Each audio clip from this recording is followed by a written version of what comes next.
instead of arresting these violent mob members night after night after night who are ravaging this community, the police arrested a journalist who was there trying to document the chaos, and everyone in this room should be extremely concerned about that. The Department of Justice spoke with that journalist this morning, and they will be launching a full investigation into his arrest.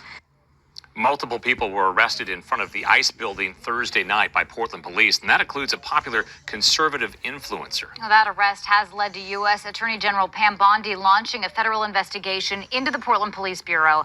Fox 12 Spencer Shaw spoke with PPB leaders today. Spencer, what was their response into this investigation?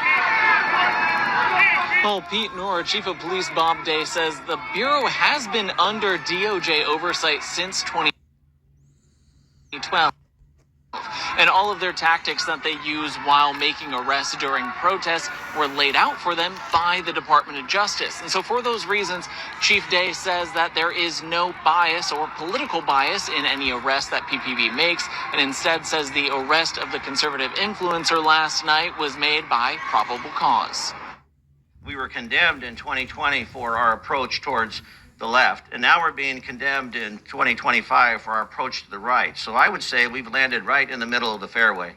Thursday night, 27-year-old conservative influencer from Washington, D.C., Nick Sortor, was arrested by PPB on suspicion of disorderly conduct. 2 other people from Oregon were also arrested on those same charges. But Friday morning, when Sortor was released from jail, he turned to social media, saying he had spoke with Attorney General Pam Bondi on the phone, and she would be opening an investigation into PPB. The Justice Department then sent this letter to the city attorney and PPB requesting all body cam footage from the arrest for their review. Plus, White House Press Secretary Carolyn Leavitt says Trump now plans on sending more federal agents to Portland because of this arrest, and is also looking at other forms of retaliation.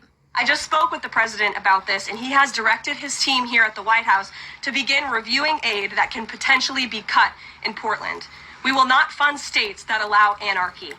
You mentioned bringing down the temperature. So after seeing clashes between protesters and counter-protesters the last couple of nights, does PPB plan on changing their approach from the reactive, targeted arrests that we've seen the last few days to more of a proactive approach to keep these two groups separate? You know, it is an ever-evolving situation, so it's difficult to, predict or promise. If it requires a shift, I will be relying upon my incident management team to give me recommendations about what that might look like in terms of visibility, in terms of segregation of the groups. There's always challenges that go with that.